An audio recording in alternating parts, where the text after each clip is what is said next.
الحمد لله. الحمد لله الذي هو يبدئ ويعيد ويفعل ما يريد، يتوب على من تاب ويغفر لمن استغفر وأناب، يجيب المضطر إذا دعاه ويعفو عن سيئات من آمن به واتقاه. أحمده حمد عبد يرجو رحمته ويخاف عذابه، وأشهد أن لا إله إلا هو، لا ملجأ ولا منجأ منه إلا إليه، وأشهد أن محمدا عبده ورسوله الأمين على وحيه والشاهد على خلقه، صلى الله عليه وعلى آله وأصحابه وسلم تسليما كثيرا. أما بعد، فأعوذ بالله من الشيطان الرجيم. وإذا جاءك الذين يؤمنون بآياتنا فقل سلام عليكم كتب ربكم على نفسه الرحمة أنه من عمل منكم سوءا بجهالة ثم تاب من بعده وأصلح فأنه غفور رحيم.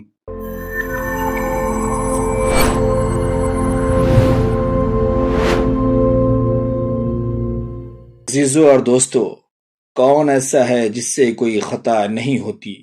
صبح سے شام تک بہت سے گناہ ہو جاتے ہیں۔ علماء کا اس بات پر اتفاق ہے کہ مسلمان کے لیے ہر گناہ پر توبہ کرنا واجب ہے۔ اللہ تعالیٰ کا ارشاد ہے، توبوا الی اللہ جمیعا ایھا المؤمنون لعلکم تفلحون۔ اے ایمان والو، تم سب اللہ کی طرف پلٹو اور توبہ کرو، امید ہے کہ اس طرح تم فلاح پاؤ گے۔ توبہ بندہ مومن کی ضروری صفت ہے۔ اللہ تعالیٰ نے مومنوں کی صفت بیان فرماتے ہوئے ایک جگہ انہیں التائبون فرمایا ہے، یعنی برابر توبہ کرنے والے۔ اس سے بھی یہ معلوم ہوتا ہے کہ بندے سے خطا ہو جانا کوئی عجیب بات نہیں ہے۔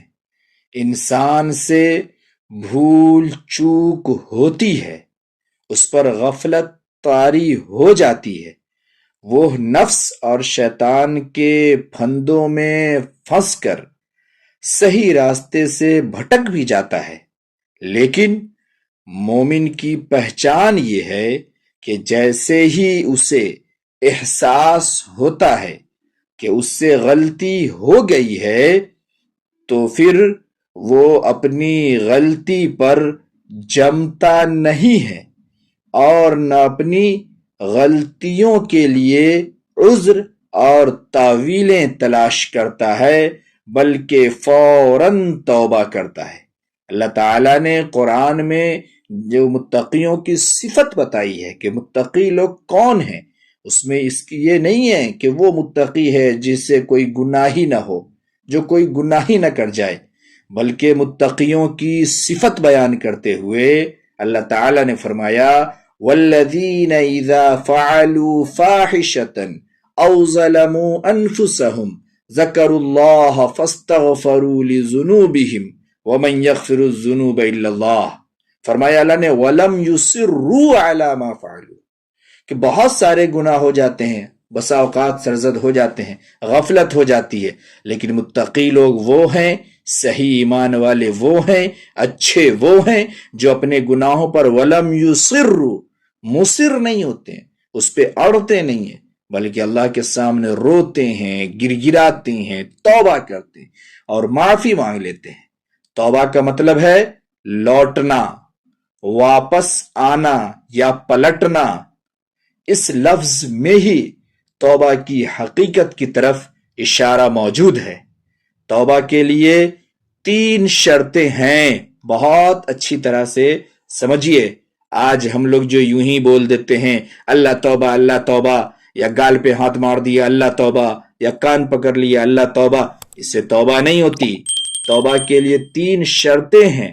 پہلی شرط یہ ہے کہ انسان دل سے اپنی غلطی کا اعتراف کرے، مانے اور اس پر شرمندہ ہو کہ ہم نے غلط کیا ہے، گناہ کیا ہے۔ دوسری شرط یہ ہے کہ وہ اس غلط کام سے باز آ جائے، اس غلط کام کو چھوڑ دے، پورے طور پر کلی طور پر احتراز کرے اور اس کو چھوڑ دے، باز آ جائے۔ اور تیسری شرط یہ ہے کہ وہ اس بات کا پکا ارادہ کرے کہ اب پھر وہ غلط کام ہرگز نہ کرے گا، عزم مصمم کرے، anyhow, at any rate, کسی بھی قیمت پہ، ایٹ اینی کاسٹ، اب یہ گناہ دوبارہ نہیں کریں گے تو نہیں کریں گے۔ یہ اللہ سے عہد ہے۔ جو لوگ اپنے غلط کاموں کے لیے بہانہ اور عذر پیش کرتے ہیں انہیں کبھی توبہ کی توفیق نہیں ہوتی، اور نہ اس صورت میں توبہ کے کوئی معنی ہیں کہ انسان غلط کام کرتا رہے اور ساتھ ہی توبہ بھی کرتا رہے۔ ایک طرف آدمی غسل بھی کرتا رہے اور دوسری طرف کیچڑ میں لوٹتا بھی رہے، کیچڑ میں پاؤں بھی ڈالتا رہے اور پھر پاؤں دھوتا بھی رہے۔ کیا معنی اس کا؟ توبہ کے لیے ضروری ہے کہ انسان اپنی غلط روش سے، غلط کام سے، غلط راستوں سے، غلط عمل سے باز آ جائے، اور آئندہ کے لیے بھی سچے دل سے اقرار کرے کہ اب پھر کبھی وہ غلطی نہ کرے گا۔ یہ تو ان گناہوں کے بارے میں ہے جن کا تعلق صرف خدا سے ہے۔ یاد رہے بہت اچھی طرح کہ یہ جو 3 شرطیں ہیں، جو عموماً یہ 3 شرطیں بیان کی جاتی ہے، لوگ سن لیتے ہیں اور سمجھتے ہیں کہ یہ 3 کام کر لیں گے، اس کا تعلق صرف خدا سے ہے، لیکن ایک وہ ہے جس کا تعلق بندوں کے ساتھ ہے، اس کا کیا معاملہ ہے؟ تو یاد رہے کہ وہ گناہ جن کا تعلق بندوں سے بھی ہے، مثلا کسی کا حق مار لینا، کسی کی غیبت کرنا، یا کسی پر جھوٹا الزام لگانا، تو ان گناہوں کی صفائی کے لیے ایک مزید شرط یہ بھی ہے، یعنی ایک چوتھی شرط بھی ہے۔ 3 تو وہ جو اوپر بیان ہوئی، جو میں نے آپ کو ابھی سنایا اور گنایا، لیکن ایک چوتھی شرط بھی ہے، وہ یہ ہے کہ انسان اس شخص سے بھی اپنے معاملے کو صاف کرے، اپنے معاملے کی صفائی کرے جس پر اس نے زیادتی کی ہے۔ اگر اس نے اس کا حق مارا ہے تو اس کا حق اسے لوٹائے، اور اگر اس کی غیبت کی ہے یا اس پر تہمت دھری ہے تو اس سے معافی چاہے، معافی مانگے۔ عزیزو اور دوستو، ہم پر اللہ تعالیٰ کا کتنا بڑا احسان ہے کہ وہ ہماری خطاؤں اور غفلتوں کو معاف فرماتا ہے، ہمیں بار بار متوجہ فرماتا ہے کہ ہم اپنی غلطیوں سے باز آئیں اور ان کے دامن رحمت میں پناہ لیں، اللہ کے آغوش میں چلے جائیں، اللہ کے حضور حاضر ہو جائیں۔ قرآن پاک میں جگہ جگہ اللہ تعالیٰ نے توبہ کی تاکید اور تلقین فرمائی ہے۔ فرمایا بندہ ہے میرا، گناہ ہوتا ہے، ہوتا رہے، ہو جائے، ان اللہ یحب التوابین ویحب المتطہرین۔ اس سے پتہ ہی یہ چلتا ہے کہ بار بار گناہ ہو سکتا ہے، بار بار گناہ ہوں گے، لیکن بار بار معافی مانگے، خوب معافی مانگے، توابین، خوب معافی مانگے، اللہ تعالیٰ اسے معاف فرما دیں گے۔ ایک حدیث میں ہے خیر الخطاؤن التوابون، خیر الخطائین التوابون، کہ اچھے گنہگار وہ ہیں جو معافی مانگا کرتے ہیں، توبہ کیا کرتے ہیں برابر۔ تو قرآن پاک میں اللہ تعالیٰ نے اس کو بار بار بیان فرمایا۔ اللہ تعالیٰ اپنے بندوں پر بے حد مہربان ہے، اس سے اپنی مخلوقات سے کوئی دشمنی نہیں ہے کہ وہ انہیں سزا ہی دینے پر تلا بیٹھا ہو، وہ اسے سزا ہی دینا چاہتا ہو، ہر وقت اسی گرفت اور پکڑ کرنے کے لیے بیٹھا ہو، اور وہ اپنے بندوں کو مار مار کر ہی خوش ہوتا ہو۔ ایسا نہیں ہے، وہ تو رحمان ہے اور رحیم ہے، مہربانی کرنا اس کی صفت ہے، صفت خاصہ ہے۔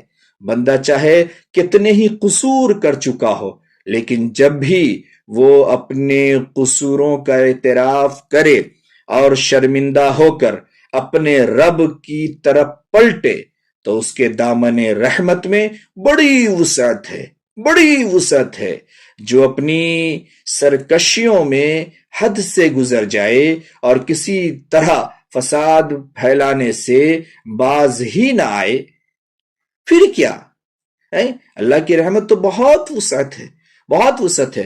ایک حدیث تو یوں ہے کہ جس طریقے سے کسی شخص کا کوئی اونٹ صحرا میں گم ہو جائے اور اس پہ ساز و سامان بھی لدے ہوئے ہوں اس کے، اور وہ چیز اس کی اونٹ اس کے گم ہو جائیں، وہ کتنا پریشان ہوگا، اور اچانک سے اگر اس کا اونٹ اس کے سامنے آ جائے تو اس کو کس قدر خوشی ہوگی، وہ کتنا اندر سے وہ کیسا خوش ہوگا۔ اللہ تعالیٰ اتنا خوش ہوتے ہیں اپنے بندوں سے جب بندہ توبہ کرتا ہے، جب بندہ رب کے حضور حاضر ہوتا ہے اور اپنے گناہوں کی معافی چاہتا ہے۔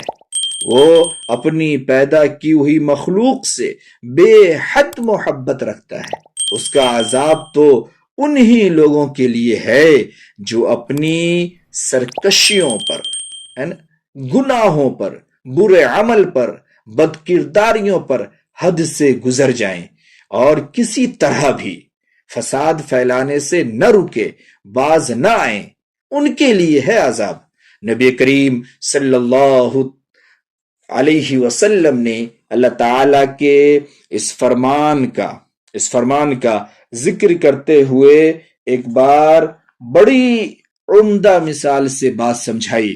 فرمایا کہ اگر تم میں سے کسی شخص کا اونٹ ایک ایسے ریگستان میں کھو جائے، بات سمجھیے جو میں نے پیچھے آپ کو بتائی تھی، وہی بات میں عرض کر رہا ہوں، کھو جائے اور کہیں پانی ہو، اسی کے اندر اس کی چیزیں رکھی ہوئی ہو، نہ اسے پانی مل رہا ہو، نہ اسے کھانے کے لیے کچھ ہو، جہاں نہ کہیں پانی ہو اور نہ کوئی آبادی ہو، اور اس کے کھانے پینے کا سامان بھی اسی اونٹ پر ہو، اور جب وہ شخص اس اونٹ کو ڈھونڈ ڈھونڈ کر مایوس ہو جائے اور زندگی سے نا امید ہو جائے کہ اب تو نہ کھانے کا ہے اور نہ پینے کا ہے، نہ پانی ہے، نہ کوئی ٹھکانہ ہے، کچھ بھی نہیں ہے، نہ سواری ہے، اس صحرا کو نکل ہی نہیں سکتے، یہاں سے جا ہی نہیں سکتے، بالکل نا امید ہو کر کسی چٹان کے نیچے لیٹ جائے، تو عین اس حالت میں یکا یک اس نفسا نفسی کی حالت میں، اس زندگی اور موت سے لڑنے کے وقت میں یکا یک اچانک سے وہ دیکھے کہ اس کا اونٹ سامنے کھڑا ہے، تو اس وقت جیسی خوشی اس شخص کو ہوگی، اس سے بہت زیادہ خوشی اللہ تعالیٰ کو اپنے بھٹکے ہوئے بندے کے پلٹ آنے سے ہوتی ہے۔ ہم سمجھیں، توبہ کا مزاج بنائیں، توبہ کے بڑے فوائد ہیں، توبہ سے بہت کچھ حاصل ہوتا ہے نا۔ اللہ تعالیٰ اپنے بندوں سے محبت فرماتے ہیں۔ ہم گناہ گار ہیں، خطا کار ہیں، اپنے گناہوں پر روئیں، گر گرائیں، معافی مانگے، لیکن رب کے حضور جھکے رہیں، دروازے کو کھٹکھٹاتے رہیں۔ اللہ تبارک و تعالیٰ بہت رحیم ہے، کریم ہے، وہ غفور الرحیم ہے، ہمارے گناہوں کو، خطاؤں کو معاف فرما دے گا۔ دعا کرے کہ اللہ تبارک و تعالیٰ ہم تمام کو یہ مختصر سی بات سمجھنے کی توفیق نصیب فرمائے، اور انشاءاللہ توبہ کے اوپر مزید باتیں آئندہ پھر آئیں گی۔ آپ مکمل توبہ کے اوپر تمام باتوں کو سنیں اور اللہ کے سامنے روئیں، گر گرائیں، اور اپنے آپ کو پاک اور صاف کر لیں۔ رمضان اور رمضان سے پہلے کے دنوں کو اپنے حق میں مفید